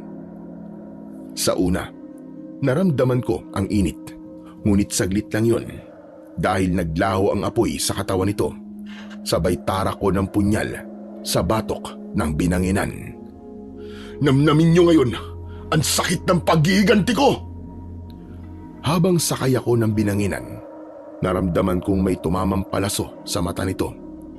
Pinana ito ni Max, kaya pasadsad itong bumagsak sa lupa. Sa isang iglap, nalusaw ang katawan ng binanginan at sumama ang abo nito sa hangin. Naramdaman ko naman ang paglapit sa akin ni Max. Akalain niyo po yun, sir. Kusang nagnas at nalusaw ang kanilang katawan dahil sa sandata niyo. Grabe, akala ko talaga katapusan na natin. Hindi pa rin biro ang lakas nila, sir. Ang mahalaga, nabawasan na natin ang kanilang puwersa. Simula pa lang to, Max. Dahil kailangan pa nating hanapin ang kuta ni Commander Aguila. Sandali yan, sir. Kukunin ko lang ang mga palaso para hindi ako maubusan ng bala. Sige, bilisan mo. Okay na, sir. Tara, umalis na tayo dito. Ginalugad namin ang buong kagubatan at tumagal yon ng halos 2 oras. Saka namin narating ang kinaroroonan ng kuta ng mga rebelde. Mula sa pinagtataguan naming halaman ay pinag-aralan naming mabuti ang galaw ng mga taong naroroon. Tinalasan ko rin ang pandinig ko at narinig ko ang boses ni Commander Aguila. Sa kubong nakatayo sa gitna ng kuta, kausap niya si Colonel Sandoval. Simulan mo na magdasal, Colonel. Dahil ngayon ka na, sisistensyahan. Pero bago yun, nakikita mo ba mga dogtag na to? Pag-aari lang naman ito ng mga sundalong sumubok para i-rescue ka.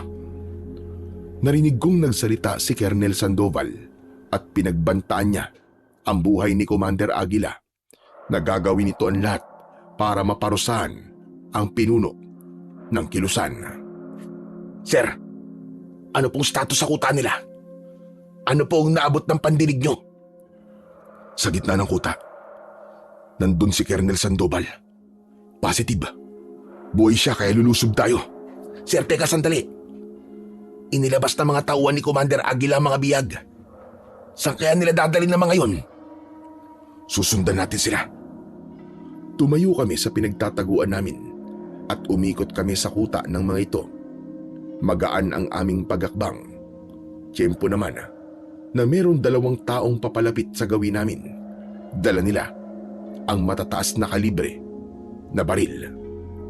Ang ginawa ni Max, mabilis niyang pinatamaan ng palaso ang leeg ng isang lalaki na agad na bumagsak sa lupa habang nagkikikisay ang katawan. Samantalang ang isa pa ay akma sanang magpapaputok ng baril, pero agad akong nakalapit sa kanya at sinaksak ko ito sa leeg gamit ang punyal. Sabay naming hinila ang kanilang bangkay papunta sa makapal na halaman para itago. Sir, nawala na po sila. Sumunod ka sa akin. Doon ko naririnig ang yabag ng mga paa nila.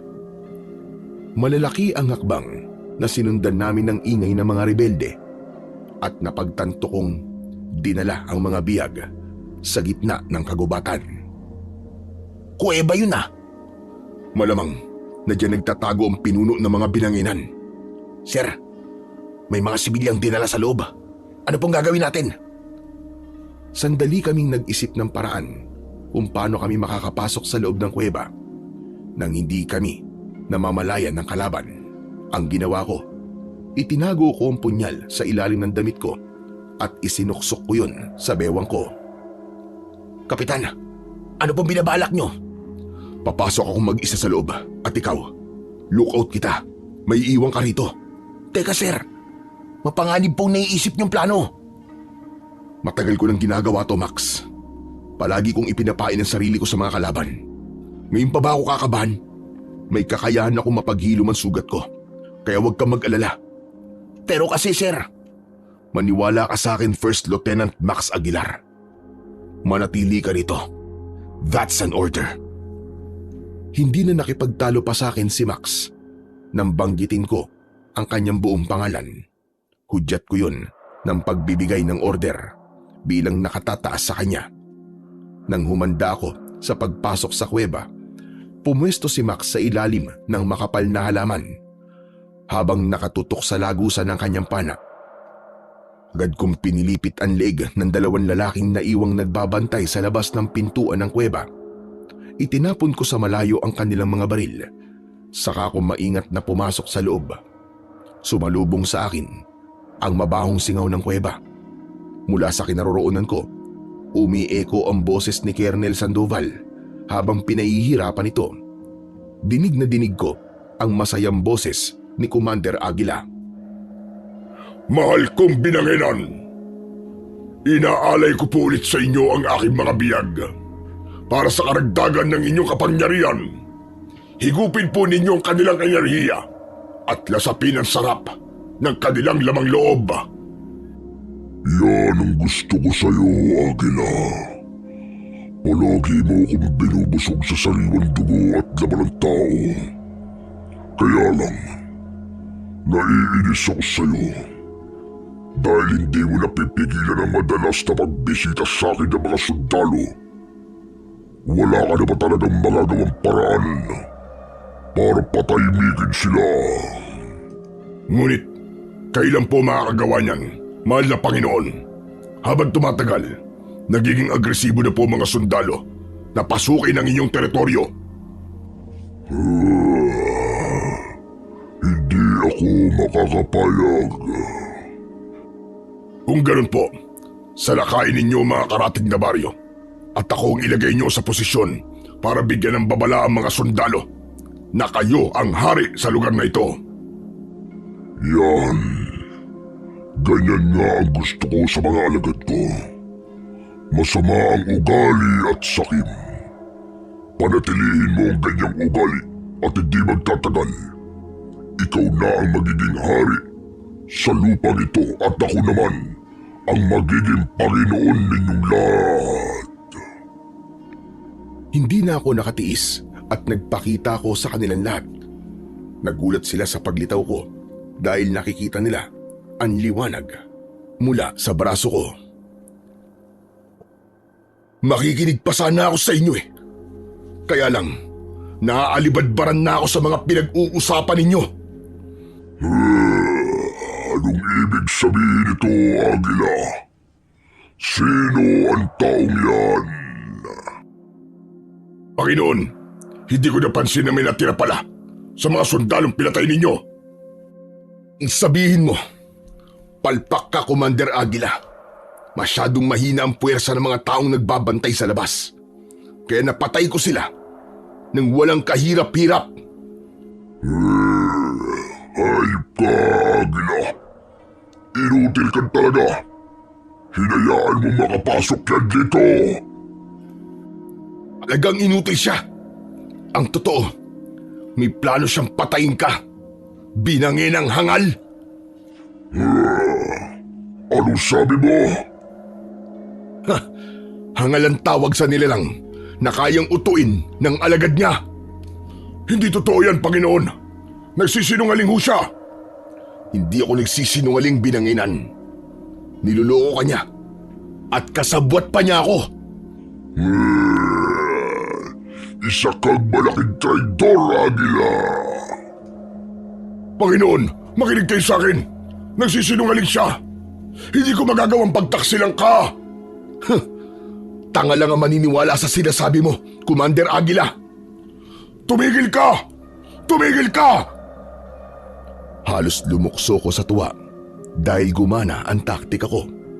Ang binanginan mismo ang papatay kay Commander Aguila. Isang malupit na ganti yun para sa akin. Binanginan, alam mo bang ang katawan ng mga alay niya para sa'yo ay pinainom niya ng lason? Para kapag kinain mo mga biyag na yan, mamamatay ka. Kaya mag-isip ka. Patayin mo na siya. Ano pang hinihintay mo? Mamaya unahan ka pa niyan. Panginoon, ako paniwalaan mo. Teka, anong gagawin mo sa bolang apoy na nasa kabi mo? Panginoon, wag! Wag! Pinagkatiwalaan kita. Yung pala ay isa kang traidor. Hindi na nga nakaiwas si Commander Aguila nang idikit ng aswang na binanginan ang bolang apoy sa katawan nito. Sinubukan pa nitong tumakbo habang nagliliyab ang katawan, pero sinalubong ko siya ng suntok kaya tumalsik siya at bumagsak sa saig ng kuweba sa mismong paanan ni binanginan. Tanga ka pala, binanginan eh. Napaniwala kitang traidor. Ang tapat mong alagad. Anong sabi mo? Naisahan kita, hunghang. Kaya naman, mag-isa kang haharap sa akin ngayon. Teka, niloko mo ko? Ang hina mo naman palang umintindi. Oo, niloko kita. Hindi maaari ito. Pagbabayaran mo to. Hayop ka! Yun ay kung may makukuha kang kabayaran mula sa akin. Mabilis kong hinugot ang punyal ko mula sa bewang, saka sumugod sa kinaroroonan ng mga nabigla niyang mga alagad. Lahat ng nilapitan ko ay binigyan ko ng tig-iisang saksak sa kanilang leeg at batok. Si Colonel Sandoval naman ay nagtago sa likod ng malaking bato kasama ang ibang mga bihag. Max! Patayin mo ang lahat ng mga nilalang na nasa labas! Colonel, huwag po kayong lalabas sa pinagtataguan nyo! Tumakbo ang mga tauhan ni Commander Aguila papunta sa labas ng kuweba. Pero isa-isa rin silang bumagsak sa lupa dahil sa palasong bumabaon sa kanilang leeg mula sa pana ni Max. Ako naman ay nagmistulang makikipagtunggali na sa mga kalaban, pati na sa ibang mga rebelde at binanginan na naiwan sa loob ng yungib. Ano nangyayari? Bakit ang bilis at ang lakas mo? Hindi kita matamaan. Teka, anong nakikita kong liwanag sa braso mo? Alamin mo, nang gumana naman ang utak mo, hayop ka! Nang mapagtanto ng pinuno ng mga aswang na binanginan kung ano ang nasa braso ko, sinikap nitong umiwas sa bawat pag-atake ko at tumakbo itong palabas ng kuweba. Dahil nakaabang si Max, pinana nito ang aswang at tinamaan ito sa tagiliran. Ngunit tuloy lang ito sa pagtakbo para tumakas. Nadaanan ko naman si Max at sinabi ko sa kanyang puntahan sina Colonel sa loob ng kuweba. Ako naman ay hinabol ko ang tumatakas na binanginan. Pero pagdating sa gitna ng talahiban, bigla siyang tumigil sa gitna. Nakangisi itong nakataas ang braso at sa kamay nito ay nabuo ang bolang apoy. Hindi sa lahat ng oras ay may kakayanang mutya ng makabandag na pangil ng kobra para patayin ako. Hindi rin sa lahat ng oras magtatagumpay ang kagaya mong kampo ng kadiliman. Walang puwang ang mga kagaya mo sa mundo namin. Nagkakamali ka. Kung may karapatan tayo mga tao, may karapatan din kami. Kami ang inaalisan ninyo ng karapatang mabuhay sa lupang hindi nyo naman pag-aari. Hindi nyo rin naman pag-aari ang lupang to. Pero pinagkakait ninyo.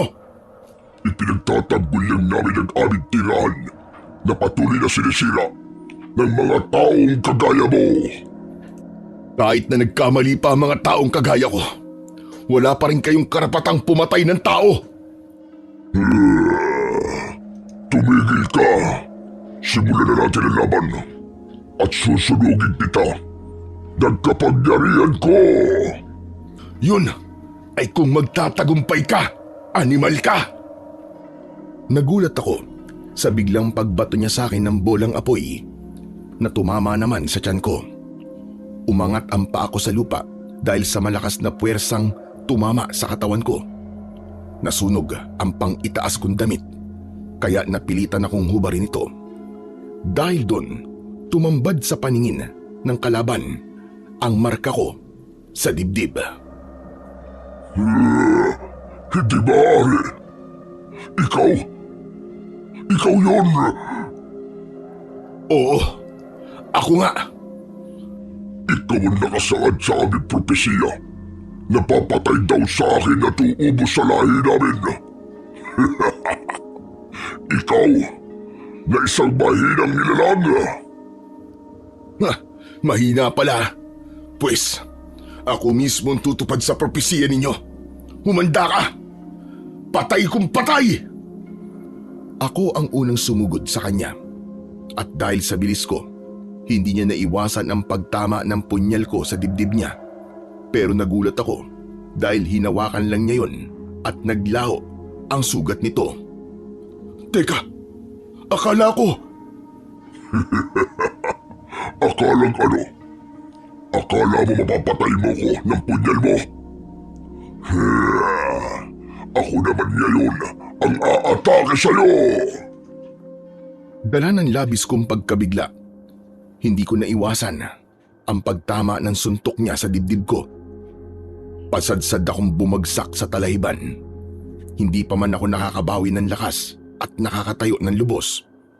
Mabilis nang nakalapit sa akin ang pinuno ng mga binanginan at sinalakay niya ako sa leeg. Naglagablab ang kanyang kamay, kaya't unti-unti akong napapaso. Pero nararamdaman kong kumukontra ang aking mutya. Kaya kahit papano, nalalabanan ko ang pagkalapnos ng balat ko. Hindi mo siguro inaasahang matatapatan ko ang lakas ng mutya mo. Nang malaman ko tungkol sa propesiya, pinaghandaan kita. Walang makakatalo sa akin! Nagpapapadyak ako upang makawala sa pagkakasakal niya. Hindi ko rin binibitiwan ang punyal ko.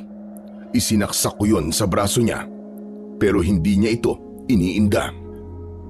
Ramdam na ramdam ko ang init ng kanyang kamay sa leeg ko. Umangat na rin ang mga paa ko sa lupa.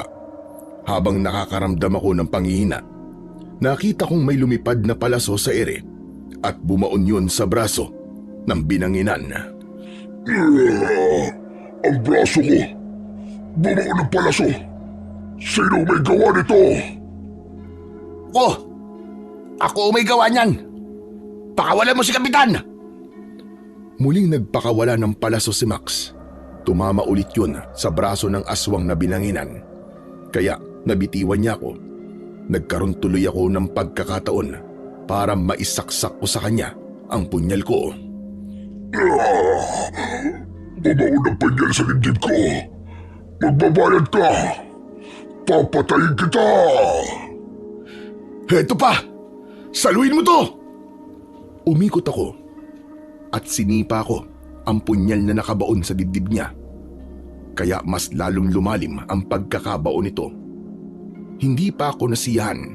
Pinagsusuntok ko siya sa kanyang tagiliran.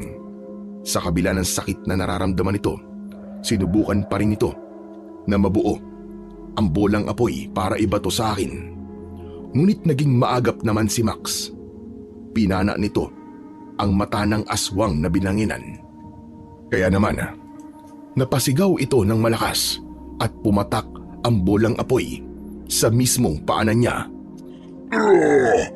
Ang mga mata ko! Napakasakit! Pagbabayaran niyo ito!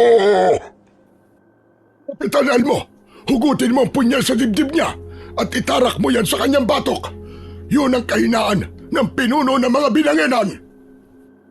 Nagulat talaga ako sa biglang pagdating ni Lolo Pilo kasama ang mga tao sa tribo na merong mga dalang sibat. Kapitan! Ngayon na! Mabilis akong tumalima sa utos ng matanda at agad kong binunot ang punyal sa dibdib ng binanginan. Umikot ako at lumukso para sumakay sa kanyang likod. Sa kaubod lakas na itinarak ang punyal sa batok nito. Kitang-kita ko ang pagbulwak ng kulay itim ng dugo. Pati na ang pagkawala ng apoy na bumabalot sa kanyang katawan. Hayop kang demonyo ka! Ito pa ang isa! Hindi maaari! Hindi maaari to! Bumaon ang talim ng punyal ko sa batok nito at tumagos yun hanggang sa leeg nito. Bumagsak ito sa lupa habang bumubula ang bibig. Maya-maya pa, unti-unting nalusaw ang kanyang balat at laman hanggang sa maging likido ito. Sa isang iglap, naging abo ang katawan ng pinuno ng mga aswang na binanginan. Dahil naman sa tuwa, lumapit sa tabi ko si Lolo Pilo at niyakap niya akong maigpit, saka nagpasalamat. Akala ko talaga hindi ako magtatagumpay dahil di ko inaasahan ang kakayahang yun ng pinuno ng mga binanginan. Mabuti na lang at dumating si Lolo Pilo. Samantala, napalaya namin ang lahat ng mga biyag pati ang mga tao sa tribo. Nakuha ko rin ang dogtag ng mga kasama ko at masaya kaming nakabalik sa kampo. Bilang pagbibigay ng karangalan sa aming kabayanihan, ay itinaas ang aming ranggo. Si Max, ang kapitan, at naging major naman ako. Si Lolo Pilo naman ay tahimik ng pinamumunuan ang kanyang tribo at bumalik sa dating katahimikan, ang bayan ng Aragon. Binabati kita, Major Elmo Garcia, sa matagumpay mong pagkakaligtas sa mga biyag. Teka, ano nga pala ang balak mo ngayon? Magbabakasyon muna ako, sir. Gusto ko munang makasama ng matagal-tagal ang mga magulang ko. Sa kasalukuyan po, ay retired na ako sa pagiging scout ranger. Ang mutya naman ng makamandag na pangil ng kobra ay matagal ko nang tinanggal sa braso ko dahil hindi ko na kinakaya ang sakit nun sa tuwing malamig at mainit ang panahon. Mabuti na lang at bago namatay noon si Lolo Pilo ay tinulungan niya akong matanggal ang mutya. Ginawa niya itong kwintas at nakasabit na lamang ito sa leeg ko. Hanggang ngayon, naaalala ko pa rin ang karanasan kong yun sa kamay ng mga aswang na binanginan. Pati na ang sinapit ng mga tauhan ko sa kamay nila. Lahat ng yun ay bahagi na lamang ng aking karanasan na hindi ko makakalimutan. Dahil sa awa naman ng Diyos, ay tahimik na rin ang buhay ko. Hanggang dito na lamang po ang istorya ko, Sir Blair. Lubos na nagpapasalamat, Tatang Elmo. Sa kwentong ating napakinggan, pinatutunayan lamang na walang imposible sa mga bagay na nilikha ng Panginoong Diyos, maging sa mga nilalang na kanyang hinubog para sa mundong ito. Wala tayong anumang pag-aari na dapat ipagkait sapagkat ang lahat ng ito ay pansamantala lamang at mawawala rin pagdating ng ating huling hininga. Tulad ng sinapit ng mga aswang na binanginan, pumatay sila upang ipagtanggol ang kanilang sinasabing teritoryo. Naghari sa takot at karasan, ngunit sa bandang huli, naglaho silang walang nadala kahit isa man sa kanilang inipon o ipinaglaban. Ganon din naman sa ating mga tao. Anuman ang ating makamit sa mundong ito, ay hindi natin madadala sa kabilang buhay, kaya't higit na mahalaga ang kabutihang ating iniiwan sa puso ng iba. Sapagkat nasusulat sa Mateo 16:26, sapagkat ang mapapakinabang ng tao kung makamtan man niya ang buong sanlibutan, ngunit mapapahamak naman ang kanyang kaluluwa. Isang paalala na ang tunay na yaman ay hindi nasusukat sa materyal na bagay, kundi sa kalinisan ng ating puso at sa ating pananampalataya sa Diyos na makapangyarihan na siyang lumikha ng langit at lupa. Kaya naman, panatilihin natin ang kabutihan, pagpapakumbaba at pagmamahal sa ating kapwa upang sa bandang huli ay wala tayong pagsisiyan at may kapayapaan ang ating kalooban. Pagpalain po sana tayong lahat ng Diyos na may kapal at naway mamuhay tayo ng may takot sa Diyos at may malasakit sa isa't isa, sapagkat yun ang kayamanang mananatili magpakailanman. Maraming salamat po sa walang sawang pakikinig at pagsuporta sa aking mga YouTube channel.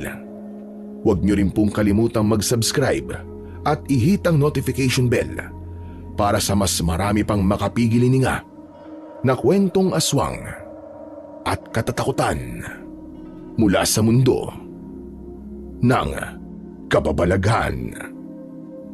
Hanggang sa muli po, pagpalain sana kayong lahat ng ating dakilang Diyos na siyang pinakamakapangyarihan sa lahat.